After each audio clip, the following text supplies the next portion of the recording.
Thank you, Davenport. And a lot of people here tonight.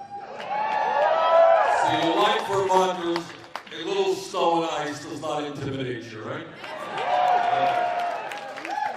Let me thank the Rat Boys for their music. And let me thank Jim Strangle for his welcoming remarks. And let me thank Bria Lott for her remarks. And let me thank Joe Copley, who is the general manager of the Quad City River Bandits. And Joe and I have worked together a little bit, and I know this is not the major international issue, but as some of you know, Major League Baseball wants to end minor league baseball in 42 communities all across this country. You got it right. And those communities include 3 in Iowa, the Quad City River Bandits, the Lumber Kings, and it also includes the Vermont Lake Monsters. And why they're called the Lake Monsters is another story that we don't have the time to get into. But somebody who, when he was mayor of Burlington, Vermont, a few hundred years ago, helped bring minor league baseball into the city and knows what minor league baseball means for the children and for the entire community. Joe and I and a hell of a lot of other people are going to tell Major League Baseball, owned by a bunch of billionaires, which made over $1 billion in profits last year, you know what, this is the national pastime. You're not going to shut down baseball in 42 communities around the world.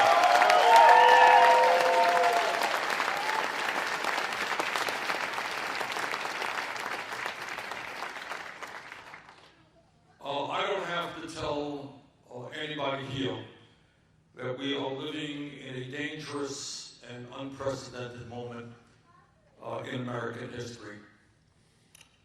And our campaign is about several fundamental issues. Number one, it is absolutely imperative that we defeat the most dangerous president in the modern history of this country.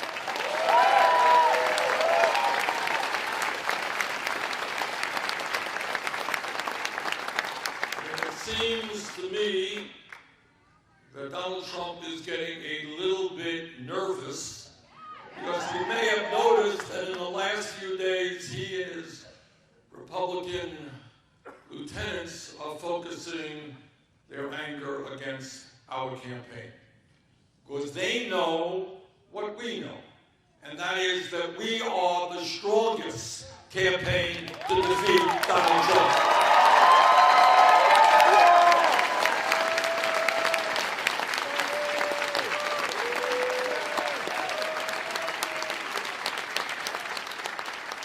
They know that we will expose Trump for the liar and the fraud that he is.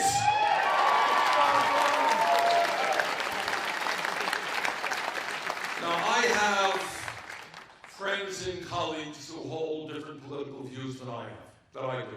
And that's fine, we're a democracy.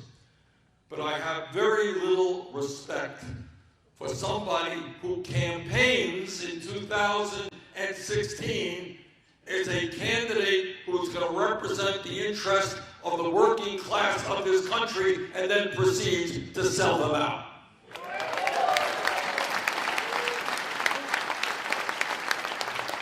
You are not a supporter of working families when, as Trump attempted, you try to throw 32 million Americans off the health care they currently have. That's not a friend of working families.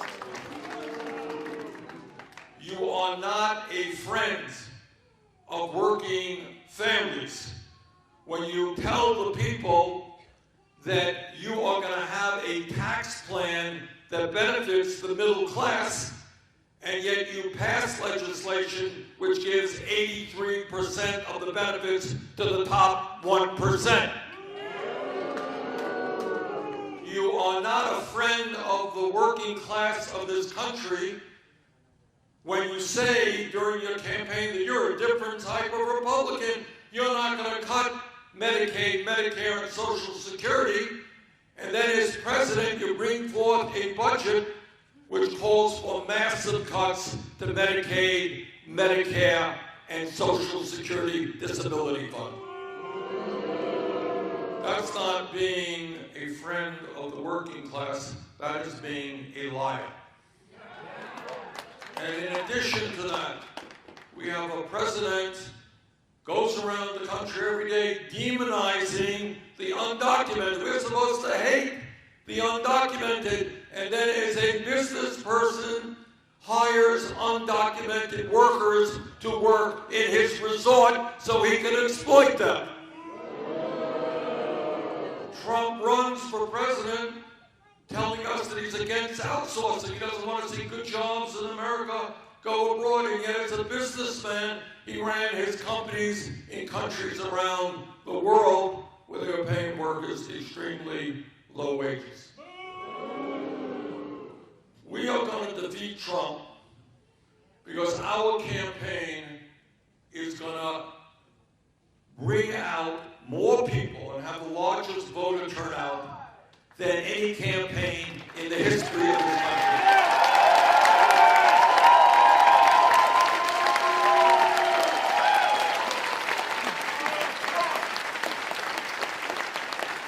And the only way, let's be clear, Trump will be a very formidable opponent for a number of reasons.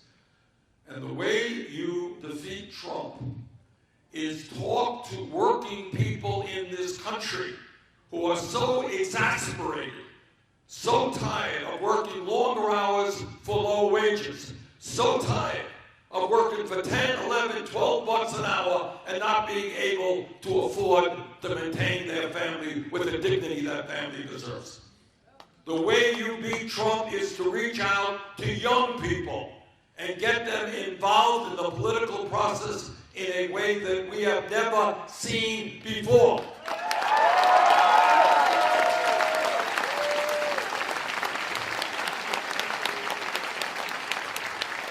And I am very proud that last time around, our campaign during the primary process received more votes from young people than Trump and Clinton combined.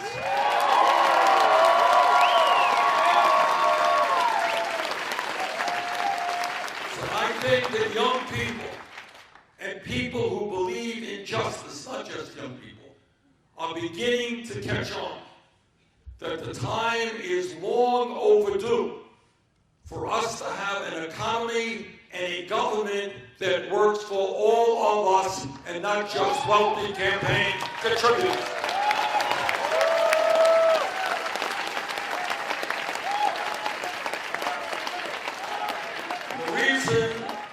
The reason we're going to defeat Trump is because we tell the truth. And we talk about issues, though the campaigns choose not to talk about. We talk about the fact that we have today a corrupt political system that allows billionaires to buy elections. Now, I may be old-fashioned, but I kind of believe in democracy and one person, one vote.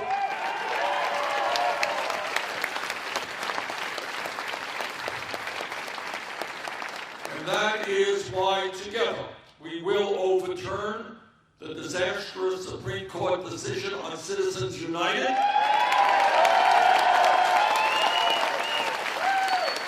Why together we will end voter suppression in America. We will end extreme gerrymandering in America. And we will move this country to public funding of elections.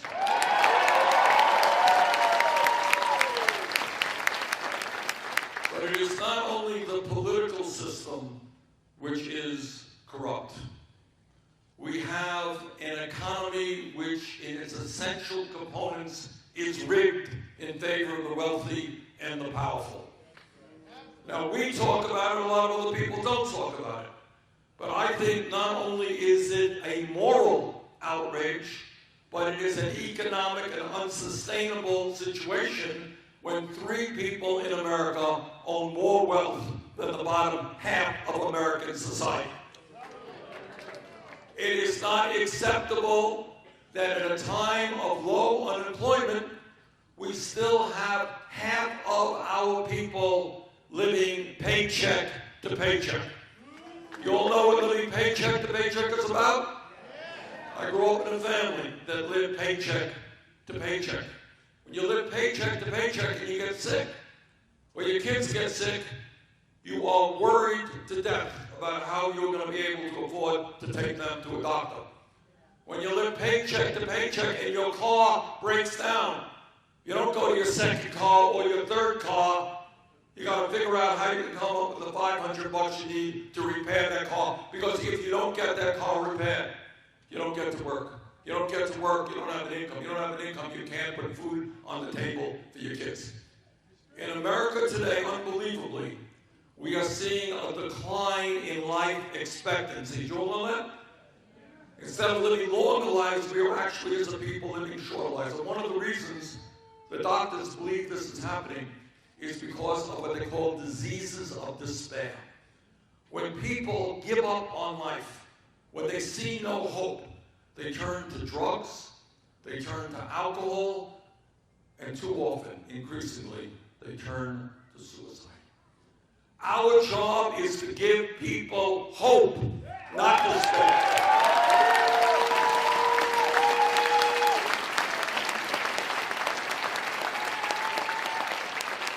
Our job is to have a government which is not based on greed and hatred and divisiveness, but a government which is based on love and compassion and bringing our people together.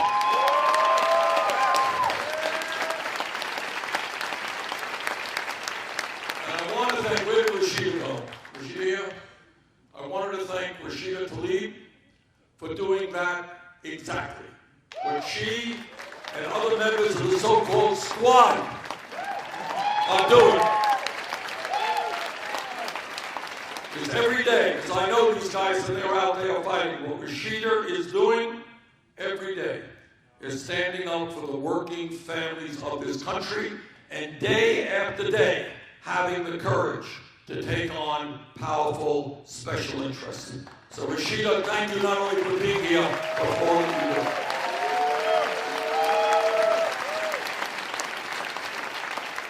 The truth is, it's like, what the pundits will tell you, the media may tell you, politics is not all that complicated. It is about taking a hard look at where we are as a people today, trying to understand how we got to where we are, and most importantly, having a vision of where we want to go. Where do we want to go? And in that regard, I think of a phrase, a quote from one of the great leaders of our lifetime, Nelson Mandela, who was, as you know, spent his life fighting apartheid in South Africa,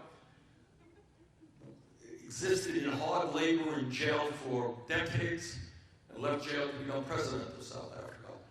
And what Mandela said, he said, everything seems impossible until it happens. Everything seems impossible until it happens. That's a pretty profound phrase. And what he means by that is that we are told every single day, it can't happen, you can't do this, you gotta settle for crumbs, you gotta settle for half-baked compromises. You can't think big, it just can't happen. But then after people struggle to make it happen, I want you to think back on the major changes in our country, some of the fantastic changes. Think about 100+ years ago, when workers stood together and said, we are sick and tired of being treated like animals, we're going to form unions and we're going to fight for dignity for the working class.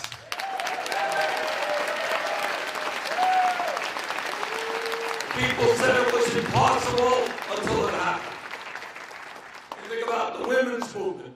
100+ years ago, women did not have in this country the right to vote, couldn't get a higher education, couldn't do the work that they dreamed of doing. They were defined by an establishment that would say, your job is to stay home, have children, you're too dumb to be involved in politics.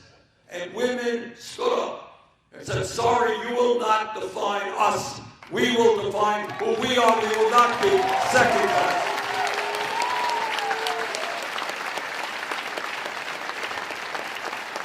And you think about the abomination of slavery and segregation and Jim Crowism and all that the African American community had to go through, and is still going through.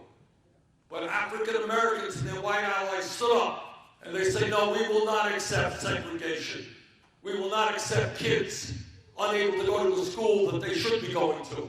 We will not accept people because of the color of their skin not being able to vote in the United States of America. We will stand together and we will fight racism in all of its forms.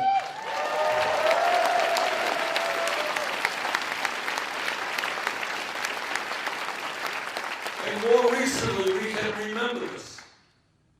Think about the struggles of the gay community, who were humiliated, put down. But the gay community and their straight allies said, you know what? We believe that in America, people have the right to love whoever they want, regardless of their gender.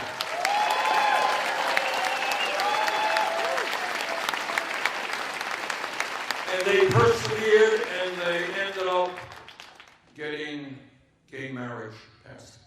Now, I say all of these things not to give you a brief history lesson, you all know this. But the lesson there is that nothing ever really changes until millions of people stand up and fight for justice.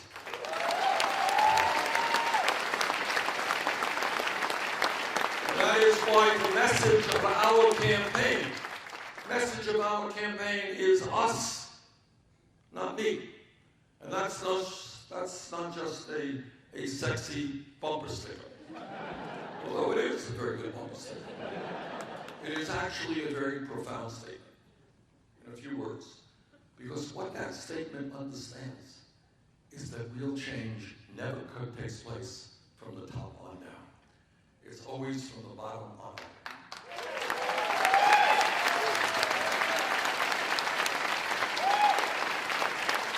And what I will tell you, and I don't believe any other candidate will tell you, is that no president, not Bernie Sanders or anybody else, can do it alone.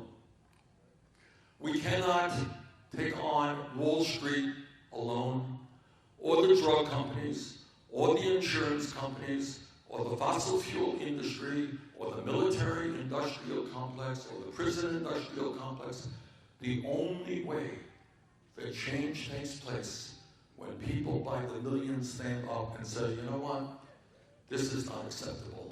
We're going to fight for justice in America.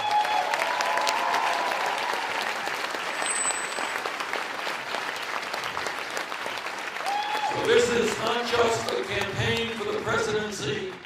This is a political movement which tells the corporate elite and the 1% that in this country today, they will no longer be able to have it all, that this country belongs to all of us, not just the few.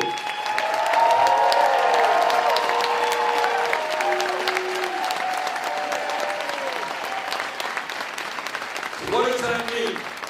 What does it mean in practical terms? Not hard. We all know what it means. It means that in America, if you work 40 hours a week, you should not be living in poverty. Not a radical statement. And yet I have talked to, in the last few months, people right here in Iowa, trying to get by a $9, $10 an hour. Nobody gets by a $9 or $10 an hour. We're going to raise that minimum wage nationally to $15 an hour. Women in America should not be making 80 cents on the dollar compared to men. They deserve the whole damn dollar.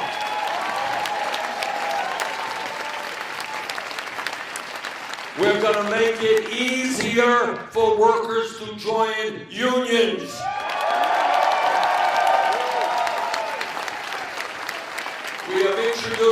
legislation which says that if 50% of the workers plus one in a bargaining unit sign a union card, they have a union. End of discussion. And that same legislation repeals Section 14B of the Taft-Hartley Act, which will eliminate all so-called right-to-work laws in this country.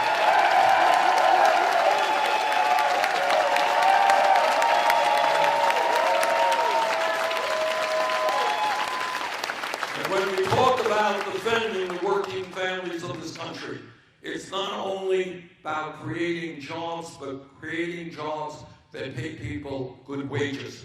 And that is why we're going to rebuild our crumbling infrastructure, our roads, our bridges, our water systems, our wastewater plants, our schools. We need millions of units of affordable housing in America. Let's put our people to work building that.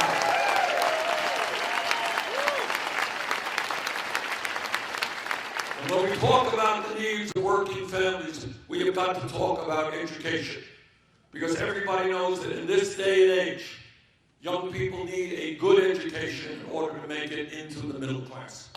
It is not a radical idea to say that today, when we talk about free public education, we're talking about making public colleges and universities tuition free.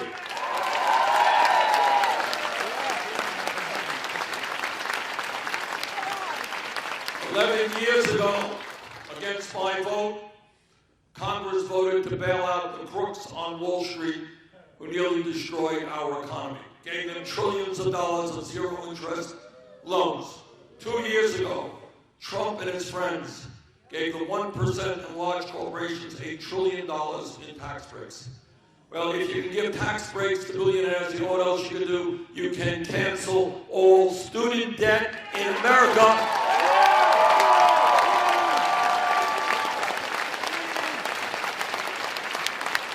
And we do that through a modest tax on Wall Street speculation. And when you talk about standing up for the working families of America, you got to talk about probably the issue that is most in their minds and in their hearts, and that is the health care crisis. Today in America, we remain the only major country on earth that does not guarantee health care to all people as a human right. Together, we are going to end that embarrassment.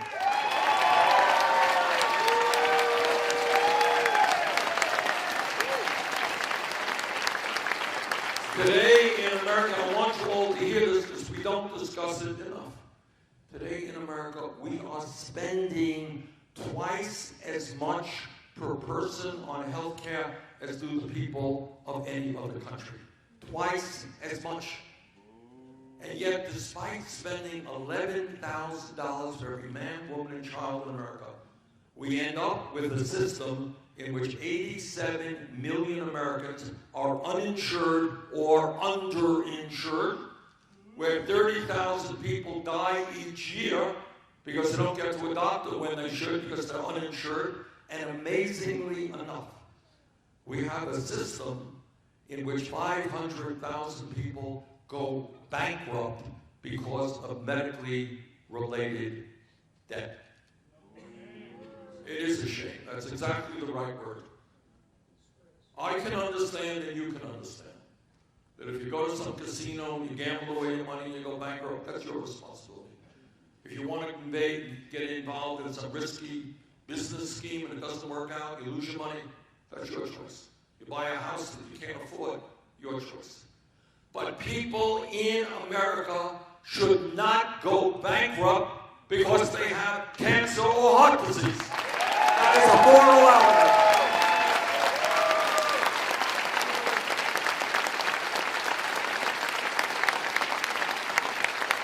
It is no secret, everybody knows it. Everybody knows what the function of healthcare today is, the function of our system. The system is not designed to provide quality care for all. It is designed to make huge profits for the drug companies and the insurance companies. Together, we are going to end that type of system.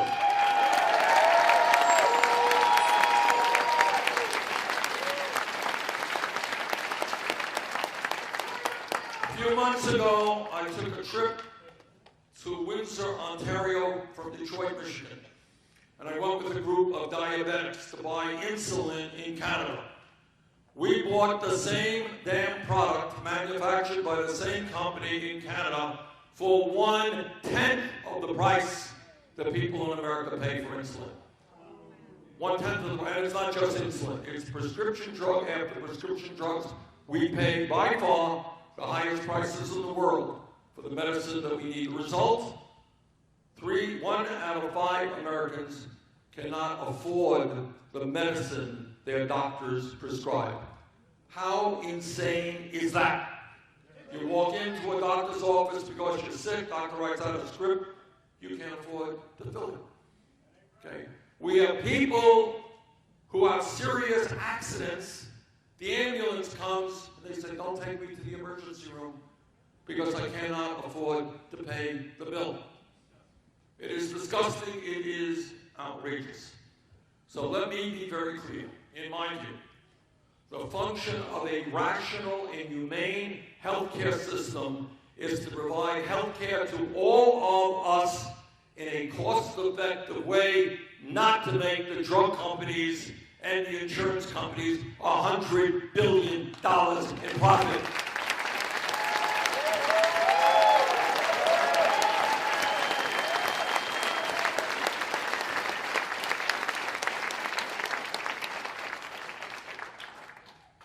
Now, the idea of universal health care, guarantee of health care call, is not a new idea. Certainly not something that I thought of. It's been an idea that has been talked about in this country for over 100 years. Teddy Roosevelt, the good Republican in the early 1900s, talked about universal health care. Franklin Delano Roosevelt, president in the 30s and 40s, talked about health care for all. Harry Truman talked about health care for all. JFK talked about health care for all. Lyndon Johnson talked about health care for all. Barack Obama talked about health care for all. After 100+ years of talking, now is the time for action.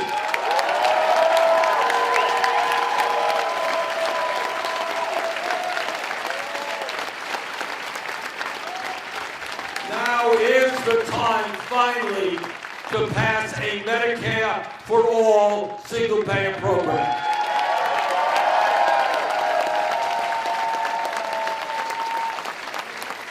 I want to tell you in a few moments, very briefly, what Medicare for all means, because the healthcare industry will be spending hundreds of millions of dollars to misinform you. So as somebody who wrote the damn bill, let me tell you what's in the bill.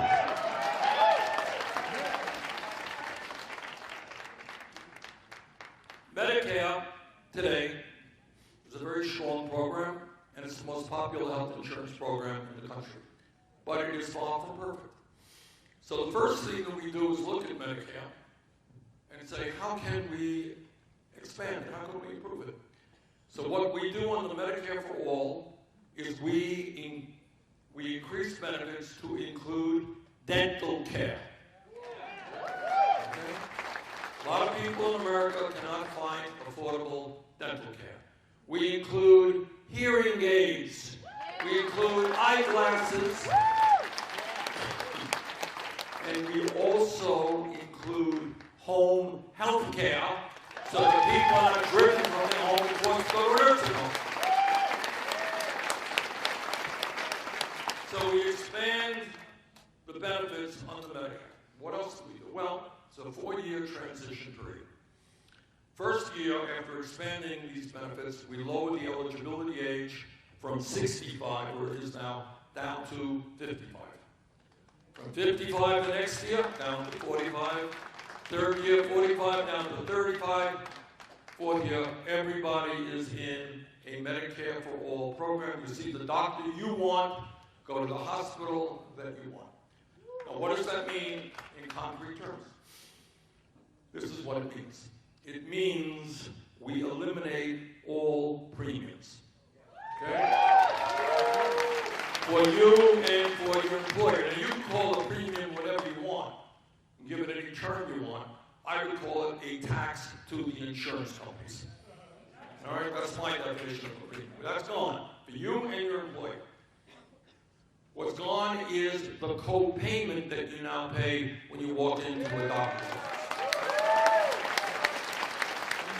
And then when you take a step back and you kind of look at the absurdity and dysfunctionality of the current healthcare system, you bump up against a concept which is basically insane, called a deductible.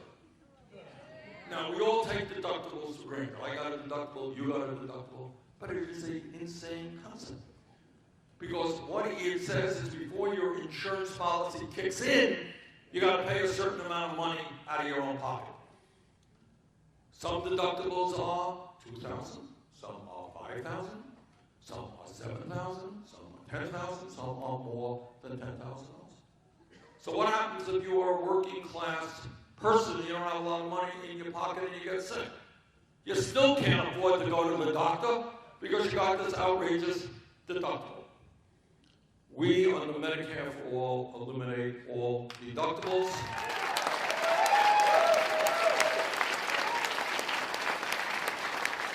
We eliminate all out-of-pocket expenses. And because we are going to take on the greed and corruption of the pharmaceutical industry and very substantially lower prescription drug prices in America, nobody in America will have to pay more than $200 a year for his or her prescription drugs.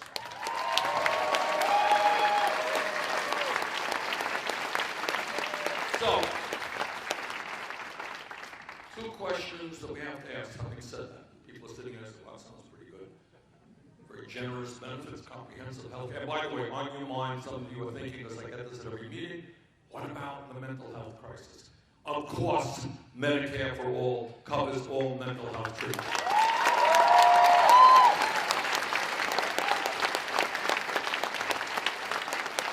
So, next fair question is, how do we pay for health care today? How do we pay for it under Medicare for All? I'm not going to be dishonest with you. I can't tell you that health care, which is pretty expensive, is free. No one's going to have to pay anything for it. You wouldn't believe me if I told you that. It's not true.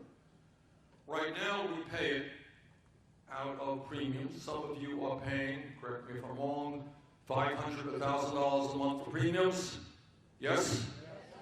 Okay, some of you are paying even more than that. How much are you paying?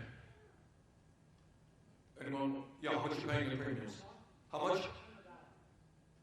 600. That's 72. That's of 7,000 a year. How much are people paying in premiums? 800 a month. 1,300 a month. You know, that's about $15,000 a year just for premiums. Okay, so that's how you pay it for now. And then you're paying for it because you got to pay a lot of out-of-pocket expenses because you got the deductible, you got to pay for your prescription drug costs. You're paying for health care a lot. And here's the bottom line. The family in the middle of the American economy, kind of the average family, makes about $60,000 a year. That family pays $12,000 a year for their health care. $12,000 in an income of $60,000. 20% of their income goes to health care. You know what? That is pretty crazy. That is a lot of money. Some pay more, some pay less.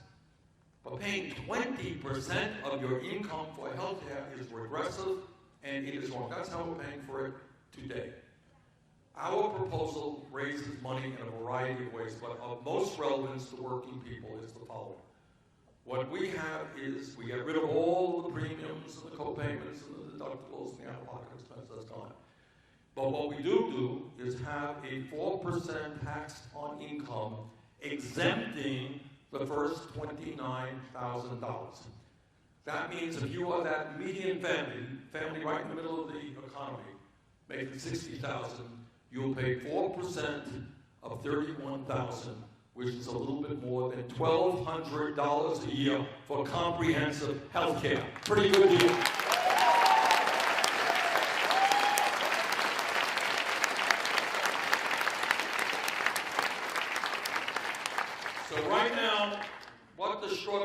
that it's very hard for anybody to defend the current system. It is so dysfunctional, it is so cruel, it is so expensive, it is so bureaucratic. You know, everybody's fighting with their insurance companies and all that stuff. Hard to defend. This is what the issue comes down to. Do we as a people finally have the courage to take on the insurance companies and the drug companies and tell them that healthcare is a human right, not something to be making billions of dollars over? That is really what the whole issue is about. And my promise to you is that as President of the United States, in my first week in office, we will introduce, we will fight, and we will succeed in creating a Medicare for all single-payer system.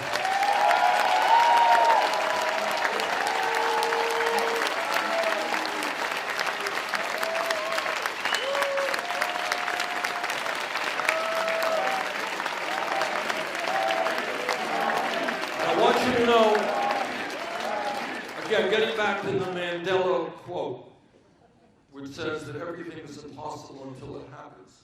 What I'm talking about here is not radical. Please understand it. I live in Burlington, Vermont, 50 miles away from the Canadian border. When you get sick, you end up in a hospital in Canada. Anybody here know what your bill is when you leave the hospital? Zero.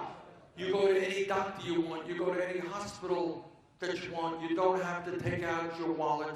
You don't have to take out your credit card. It is paid for out of a public tax system. It costs 50% per person compared to what we spend. So this is not a radical idea. The time is long overdue. And when we pass Medicare for all, what does it mean? This is a country, Rashida was talking about this a moment ago, where people are living under great stress. They are exhausted. And one of the reasons they're exhausted, they're worried to death. What happens if I get sick? I'll go to my mother is sick. Going to the hospital, what are we going to do? How are we going to pay for it? Tremendous stress on people.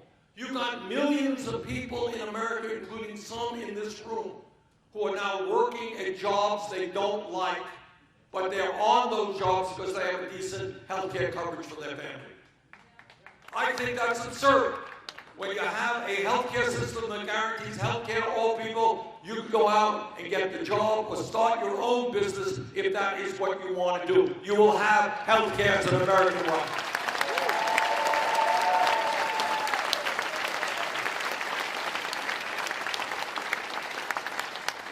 Another issue that I just want to say a few words about, and I wish I didn't have to talk about it. I wish I didn't have to get you nervous. You're nervous enough.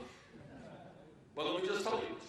Anyone who tells you that climate change is not real or is a hoax is not only lying to you, but even worse. They are doing a massive disservice to their own children and their own grandchildren.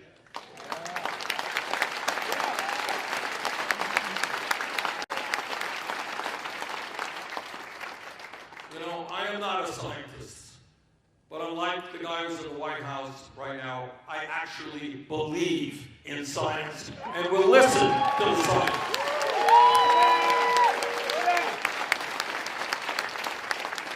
And what the scientists are telling us, and this is the part I'm going to get you nervous about. My wife always says to me every day, she says, you tell people these things, they get depressed, you have to go on antidepressants or something, you have to hand out Prozac or something at the door.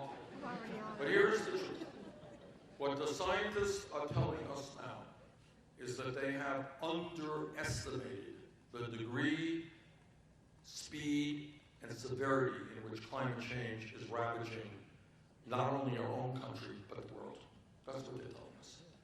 And they are saying that we have a very short period of time, less than 10 years, not a long period of time, to boldly transform our energy system away from fossil fuel to energy efficiency and sustainable energy.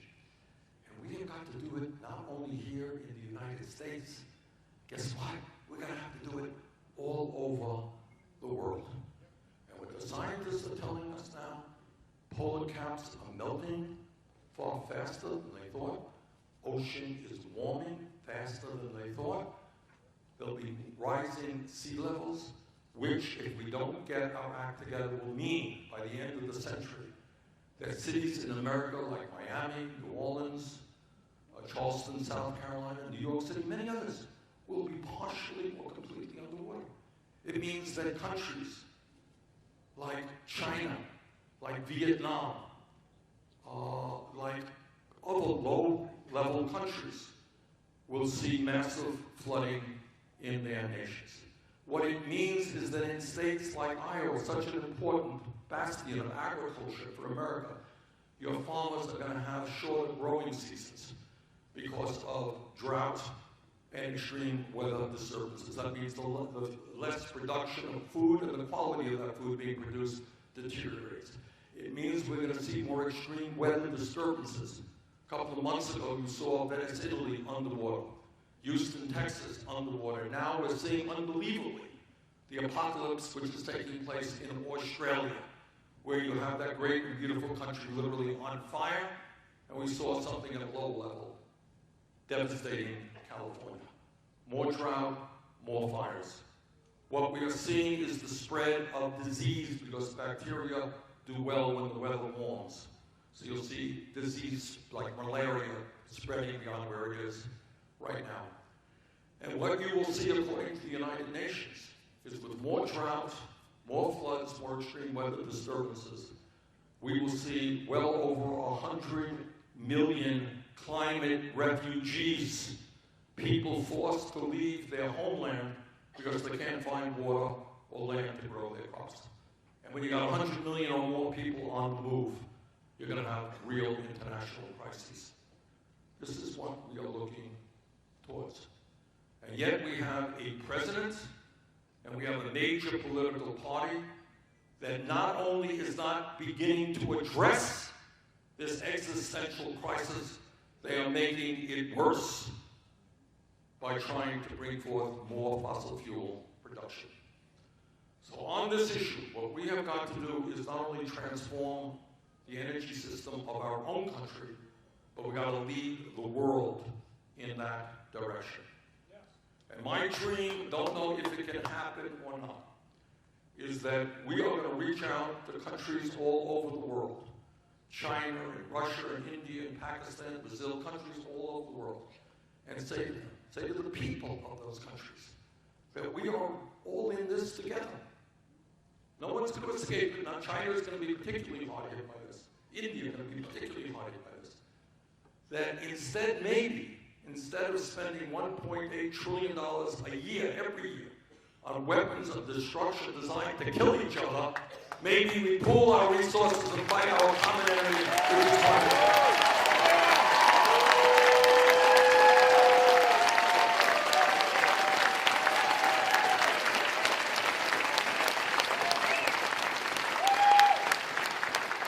So the bottom line here is that our message to the fossil fuel industry in this country and around the world is that their short-term profits are not more important than the future of this planet.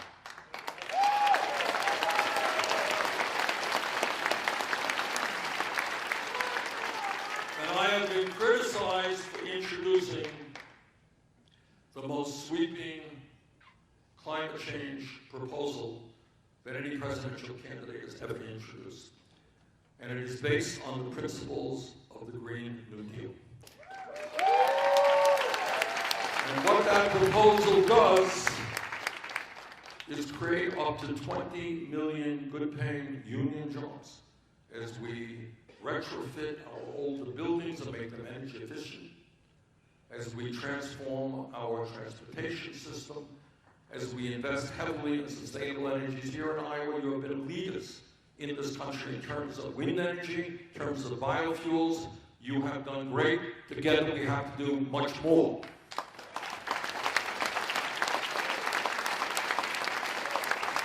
I'm very proud.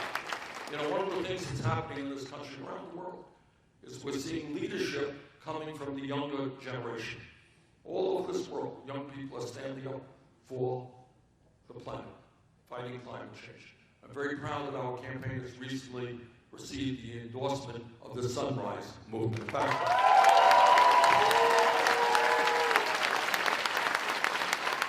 fact, tomorrow we'll be doing an event with them in Iowa City. All right, those are some of the issues. I want to very briefly touch on some other issues that I know that are on your mind. And you'll forgive me if we can't talk about all the issues. We'll be here all night to do that. But this is what I want to say. As Americans, we should be profoundly embarrassed that in the richest country in the history of the world, we have more people in jail today than any country on earth. All right. We have a criminal justice system which is not only broken, it is a racist system. That's just the way it is. So what we are going to do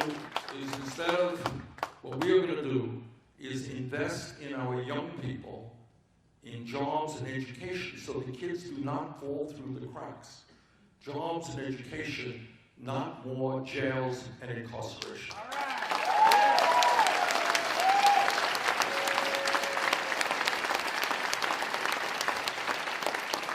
And that means also ending private prisons and detention centers. It means ending the so-called war on drugs and legalizing marijuana in every state in this country. It means expunging the records of those arrested for possession of marijuana.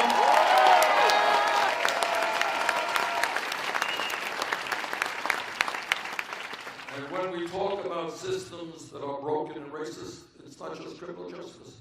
It is the immigration system in this country. So our view, my view, is that instead of demonizing the undocumented, we are going to move to comprehensive immigration reform and a path toward citizenship for the undocumented.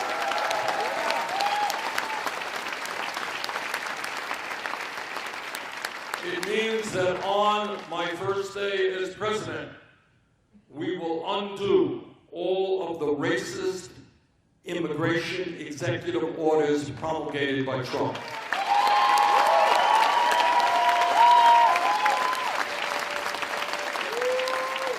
And that means re-establishing the legal status of the 1.8 million young people and their parents eligible for the DACA program.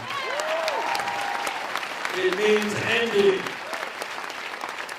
ending the current policies at the southern border so that under our administration, no federal agent will ever be grabbing babies from the arms of their mothers.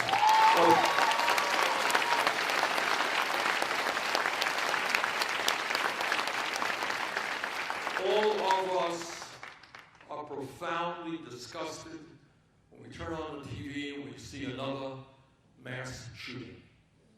And we ask ourselves, when does it end?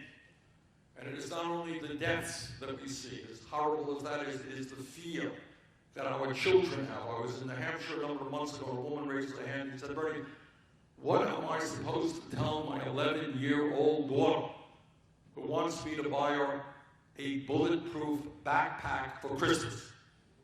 That's how scared children are. All right?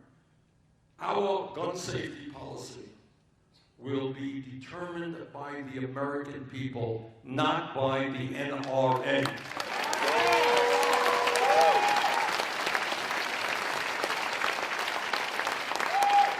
And that means universal and expanded background checks. It means ending the so-called gun show loophole. It means ending the straw man provision. And by the way, it also means that the American people have now come together in rural states like Iowa and Vermont, urban areas, New York, Chicago, Los Angeles, with the understanding that we must end the sale and distribution of assault weapons in this country.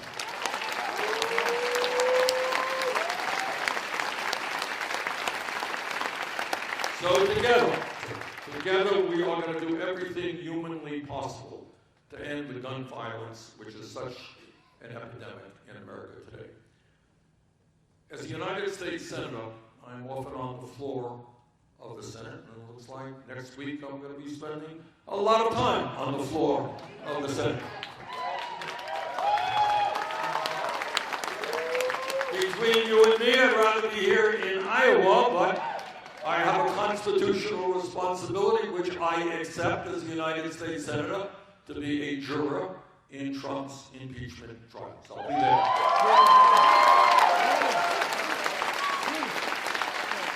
But, you know, when I'm down on the floor, I hear a lot of my Republican and conservative colleagues, you know, giving their speeches. And often they say, you know, we are conservatives and we believe in small government. We believe in getting the government off the backs of the American people, et cetera, et cetera. Well, I say to those senators, if you believe in getting the government off the backs of the American people, understand that it is women who have a right to control their own bodies, not politicians.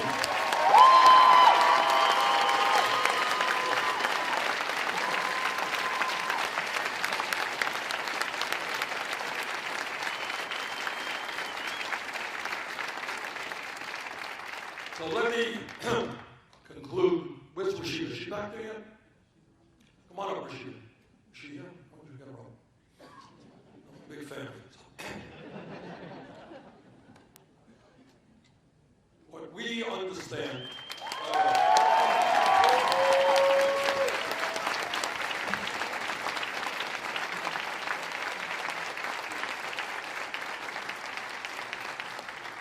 Rashida and I hold a common view, not only on all of the issues out there, but something even deeper than that.